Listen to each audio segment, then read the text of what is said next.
Welcome to this very special edition of the KJ Masterclass Live, the show which ensures that you profit from your time spent here with experts, either through their insights, information, or simply learning from them. And today we have Christian Lolies. He is a certified facilitator in family constellations and systemic coaching and brings a compassionate approach to the process. Welcome to the show, Christian. Thank you, Ajay. Thank you for having me here. You are welcome to the show, Christian. You are welcome to India in this online form. And I'm sure not just in India, but a lot of people across the globe will benefit from what we are going to talk about. We'll be talking about trauma recovery and self-discovery. So my first question to you, Christian, is to understand you are a certified facilitator in family constellations. Help us understand what are these. I can only understand about family and constellations separately, but not together. So help us understand what is family constellations all about. Yes, absolutely. I'd love to. Family constellations is a therapeutic healing modality, and it focuses directly on understanding your position and your relationships within your family system. We all come from a family system that we're born into, where our parents came together and formed a family system, and they came from two family systems and more family systems. And family constellations basically explores if you'd like, how the client or the person that wants to explore family constellations, but helps the client to basically explore how they're seeing the world through the relationships that they have and that they have inherited from their family system, whether it's from the current family system they come from or from previous generations. A lot of times you'll hear of intergenerational trauma, for example. That's a term where trauma is sometimes buried and passed on unconsciously over generations. And again, family constellations allows people to unveil it and then to really heal it at the root cause, and from disorder create order again, so that everything can be in peace and harmony, and then go back into your place. And basically what happens is that a lot of times broken relationships from our family system we mirror in behaviors and manifestations in our day-to-day life. So if you want more healthy relationships, then it usually starts with the origins of your family system relationships. Right. Help us understand a bit more about about this. You talked about childhood and ancestral wounds. Also, how does it impact? I think people in the past, they have lived their life. Some things we inherit, maybe DNA and all. But how do we, carry on for those, say, ancestral understanding of things into our lives? How, maybe one generation is fine. How many generations can these wounds carry or come through with us? Also, why do we talk only about trauma? Family system can be that, some people have done great work, but their ancestors today, they can be doing very wrong sort of a thing. Why is it that they are not able to do the right if their ancestors have done some great work? Why a scientist's son or a grandson do not become, a great scientist? Why do they get into business? I want to understand a bit more from a common person's perspective, how these things can help, or in understanding of these things can help in our lives as well as our businesses. You talked about also in terms of the client relationship. These are great questions, and science is ever evolving in this field.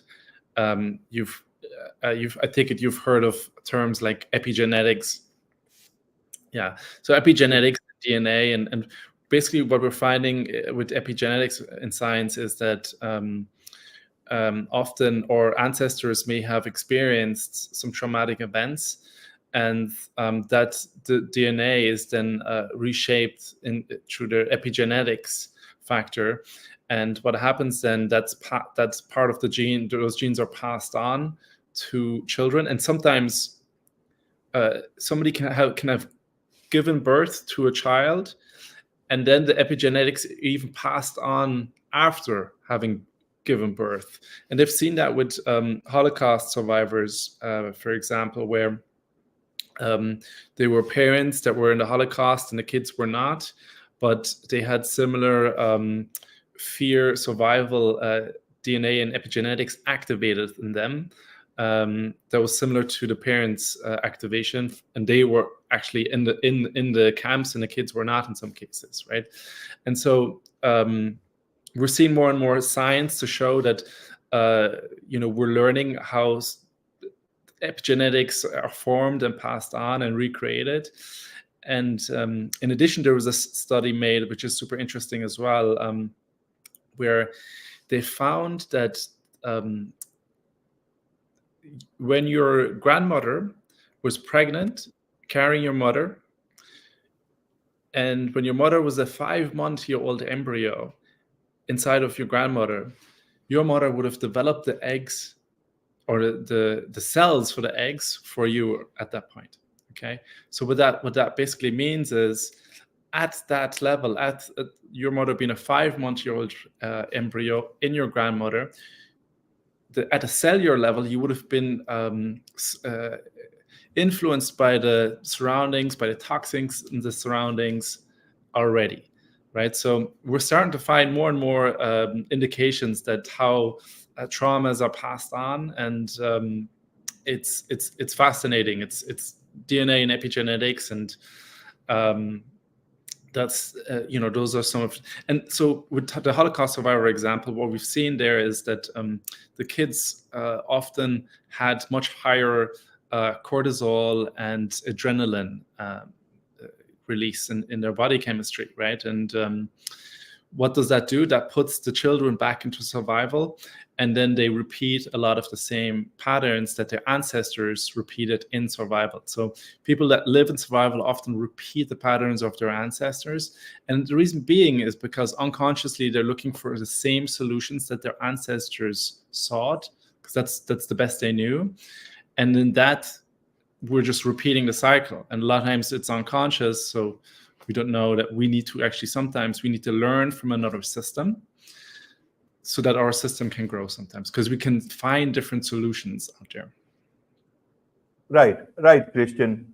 One thing I want to understand is that which side of the ancestral system impacts a child more? Is it the maternal side or is it the paternal side? Many a times, people are together, people are not together, and then how does it work? I want to understand that. People say, because it's many a times it's about the male from the paternal side, but because the child is in the mother's womb, how does that work from the maternal side? I want to understand this a bit more. Yeah, it's a great question. I mean, I think you answered partially the question yourself already, given that the mother carried us for 9 months for us to see the light. And of course, the father was also involved and also has a role. And so, I think both are obviously, but the fact is the mother carried you for so long, and deep down in our unconscious, there's a loyalty for that, for us.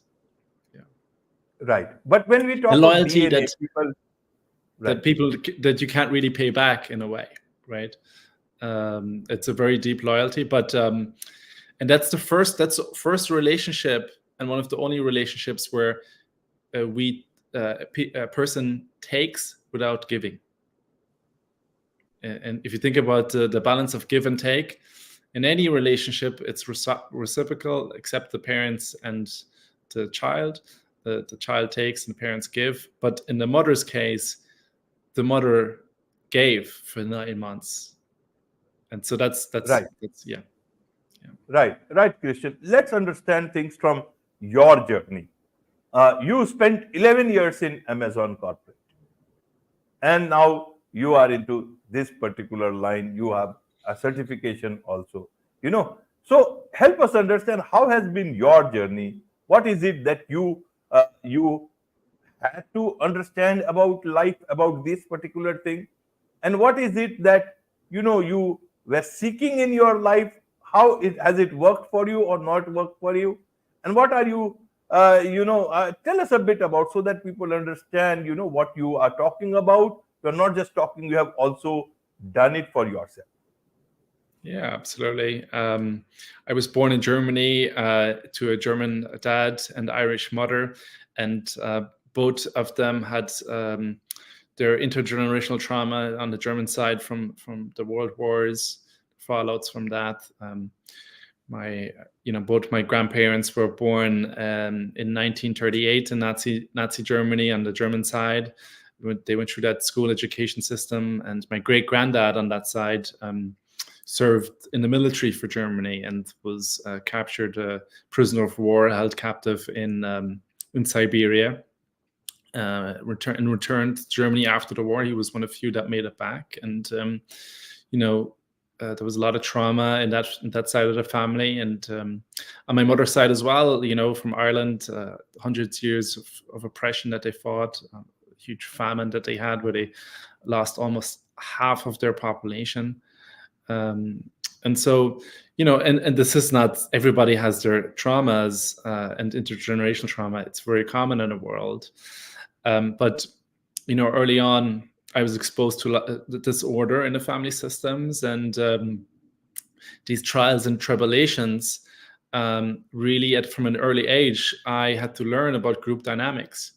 Because a lot of times group dynamics weren't very safe for me in the environments I was in. And early on, we grew up in a poor neighborhood in Germany, and we spent a lot of time outside, and it was not very safe in this poor neighborhood. We would, play soccer, which was a godsend because it would give us something to do in a constructive way, and something that would also keep us fit and alive. But again, I was exposed to a lot of group dynamics, and eventually we moved to Ireland to be part of my Irish side, and I learned a lot there. And eventually I found a way into a full-time job, and worked my way up and made it to Amazon corporate, where I was running multiple businesses across different divisions, in the retail business for Amazon.com, and also on the cloud business, writing strategies for some of their cloud products. And again, there at a very high level, at a high performance level, I was exposed to elite management practices from the best business schools in the world, and best consulting companies in the world, and also group dynamics, organizational dynamics. How do you manage a high performing team? And so all of these experiences and trials and tribulations I had along the way set me up perfectly to be in this role that I'm in now, where I help individuals overcome their intergenerational trauma, utilizing my experience and now also my abilities as from being a certified family constellations practitioner. And what I also do is I help organizations unlock their full potential by creating very cohesive teams that are more productive and have higher sales and higher employee engagement. And it's from my journey, 11 years at Amazon, and everything that I worked, that I experienced, and I've been learning since then. I've been a student of psychology throughout all of this. And I've been through the tests, and I've done the practices. So that's where I come from, and I'm very excited about this work. I wish I was aware of systemic leadership at Amazon more consciously. I was tapping into it unconsciously, I must say.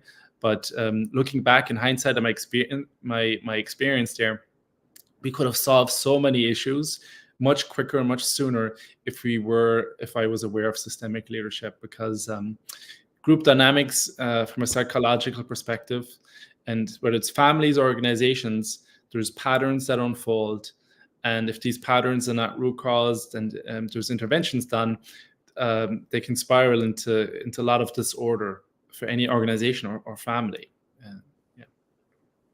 Yeah. Right, Christian. So how can one get started into this? What is the process that you adopt? Where does one start with whenever he's feeling that his past, his ancestral history, all those things are impacting his mind and his thought process? Yeah, I think the first question to ask is to be honest about the relationships that you currently have. How are you doing in terms of all the important pillars in your life, whether it's your finances, your career, your health, your physical health, your mental health, and your relationships. And if you have broken down relationships in any of those pillars, or relationships with yourself and others, or maybe a romantic relationship, that's where a lot of times old patterns show up. If any of those areas and things are broken down, that's one.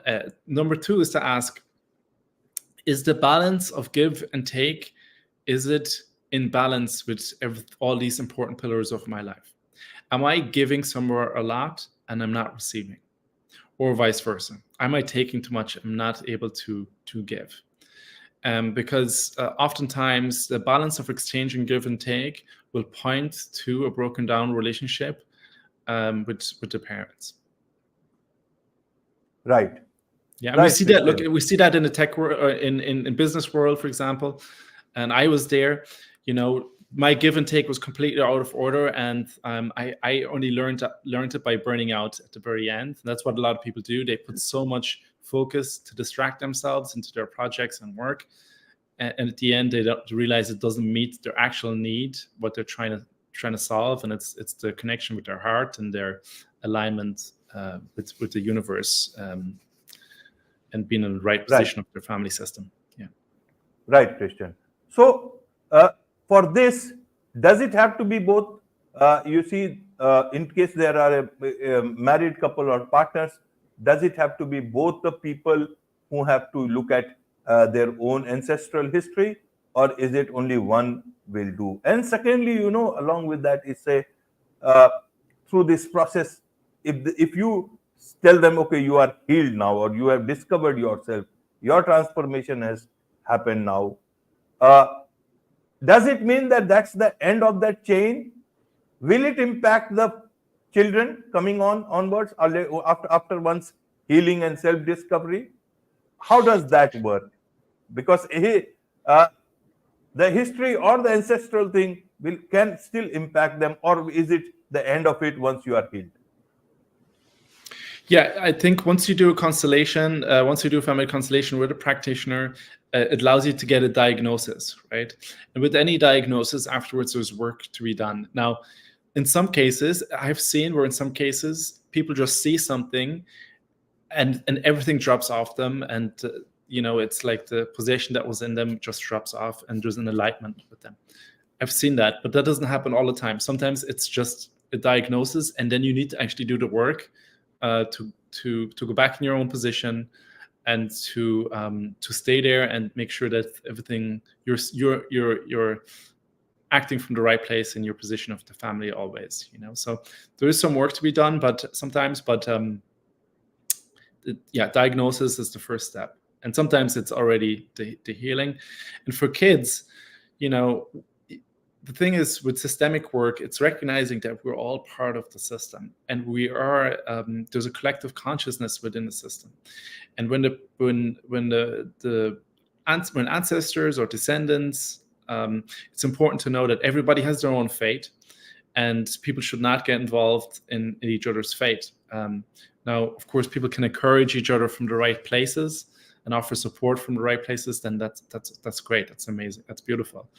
But there's not an entanglement where somebody can actually fix somebody else, and everybody has to do their own work and has their own fate. And we can often, when systems or families are often one one step away or one heart opening away from restoring balance and order in a family.